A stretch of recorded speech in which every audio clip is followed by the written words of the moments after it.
Hello and welcome to everyone in VV educational services. आज हम यहाँ पर कवर करेंगे एमबीए फोर्थ सेमेस्टर में human resource planning and development की सेकंड यूनिट को। फर्स्ट ऑफ ऑल हम इसमें डिस्क्राइब करते हैं कि वर्कफोर्स फ्लो मैपिंग क्या होता है। Workforce flow mapping is the process of getting the right people with the right skill in the right job at the right time. It means कि सही व्यक्ति का सही स्किल के साथ में सही जॉब सही टाइम पर ले लेना ही वर्कफोर्स फ्लो मैपिंग कहलाता है। ठीक, इसमें फर्स्ट टॉपिक हम देखते हैं कि developing the workforce plan. Workforce plan को कैसे डेवलप किया जा सकता है। अब इसमें कुछ पॉइंट है, जैसे फर्स्ट है डाटा प्रोविजन। डाटा प्रोविजन में क्या होता है कि जो ऑर्गेनाइजेशन का जो प्लान होता है उसको इफेक्ट करने वाले फैक्टर के बारे में देखा जाता है। जैसे जो प्रीवियस ईयर में ऐसे मतलब कौन से इंप्लॉय है जो एग्जिट कर गए या रिटायर हो गए या किसी कारण से उन्होंने लीव ले लिया। ठीक, या फिर जैसे जो इंप्लॉय रहती है उनकी एज या फिर जो उनकी सर्विस की कहना चाहिए कि प्रोफाइल रहती है, इस चीज को देखा जाता है यहाँ पर। फिर सेकेंड हमारा एक्सटर्नल फैक्टर। ऐसे कौन से एक्सटर्नल फैक्टर है जो वर्कफोर्स प्लान को डेवलप कर सकते हैं। इसमें क्या आता है, जैसे पार्टनरशिप वर्किंग है या फिर जैसे एक्सटर्नल इंस्पेक्शंस है, जॉब मार्केट है, स्किल शॉर्टेज है, या फिर जैसे कि जो सर्वे रिजल्ट रहता है, कस्टमर एक्सपेक्टेशंस रहती है, या फिर जो एम्प्लॉय लेजिस्लेशन है, टेक्निकल एडवांस्ड है, या फिर और भी ऐसी बहुत सारी चीजें इसमें इंक्लूड है जो वर्कफोर्स प्लान को डेवलप करने में हेल्पफुल होती है। फिर scheme by the end of the following year. ठीक है, scheme by the end of the following year मतलब कि एंड ऑफ द ईयर में ऐसी कौन सी चीज है या ऐसे कौन से एम्प्लॉय है जो एग्जिट कर गए या रिटायरमेंट की कंडीशन में आ चुके हैं, ऐसे एम्प्लॉय को यहाँ पर देखा जाता है।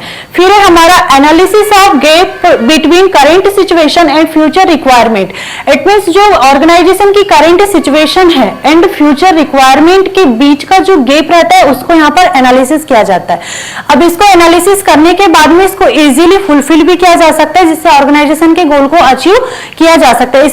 इसमें भी कुछ फॉलोइंग स्टेप्स है, जैसे कि हम रिक्रूटमेंट एक्शन ले सकते हैं, अटेंडेंस इश्यू मैनेजमेंट इश्यू होता है, या फिर जैसे proposal for new wages for working होता है, प्रपोजल फॉर रिटेन एम्प्लॉय है, या फिर means to employ reduce employ है।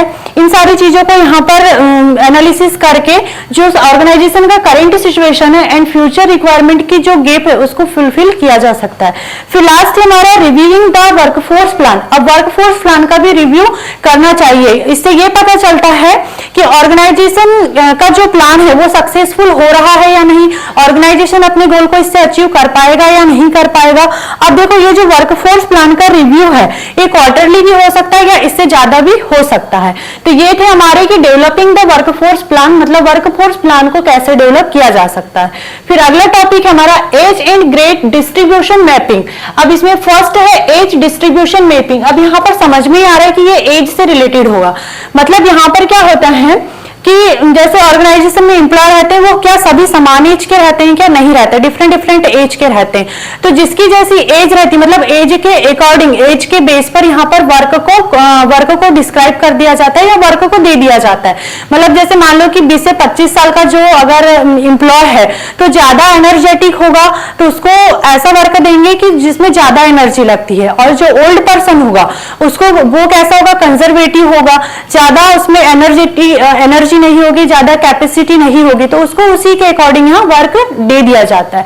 फिर है यहाँ पर ग्रेड डिस्ट्रीब्यूशन मैपिंग। अब देखो, एम्प्लॉय का ग्रेड किस चीज से देखा जाता है, उसकी स्किल, एबिलिटी, नॉलेज, एक्सपीरियंस, उसके एक्सीलेंस एंड उसकी जो कैपेसिटी होती है, या फिर कहना चाहिए कि जो भी, और उसके एटीट्यूड एप्टीट्यूड, इन सारी चीजों से एम्प्लॉय के ग्रेड को देखा जाता है और उसी के अकॉर्डिंग उसको वर्क दे दिया जाता है। तो ये था हमारा age and grade distribution mapping और ये था हमारा developing the workforce plan. I hope this topic is clear and thank you for watching this video.